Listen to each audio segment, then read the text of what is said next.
नमस्कार मंडळी, लच्छा पराठ्याची detail recipe फोटोच्या खाली त्रिकोणावर दाबल्यावर मिळेलच तुम्हाला. इथं मी 2 कप मैदा, 2 कप गव्हाचं पीठ, चवीनुसार मीठ, तेल घालून मस्त सैलसर डो मळून घ्यायचं आहे. थोडं पाणी घालून आणि थोडीशी तेलाची धार घालून वरनं पिठाला सगळीकडून लावून थोडीशी मालिश करून घ्यायची. एक अर्धा तासासाठी पीठ भिजत ठेवायचं आहे.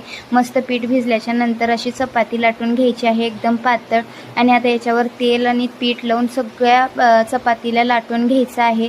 आणि एका पिझ्झा कटरनं किंवा चाकूच्या साहाय्याने असे मस्त बारीक लेअर कापून घ्यायचे आहेत. व्हिडिओत दाखवल्याप्रमाणे मस्त असा त्याचा गोळा करून घ्यायचा आहे. गोलाकार करून त्याची हाताने अशी चपाती लाटल्यासारखं पसरट लाटून घ्यायचं आहे. आणि नॉनस्टिकचा तवा मी गरम करायला ठेवला होता अगोदरच. तवा गरम झालेला आहे. आणि आता इथं मस्त असा खरपूस होईपर्यंत पराठा भाजून घ्यायचा आहे. लच्छा पराठा आता रेडी झालेला आहे, बघू शकता.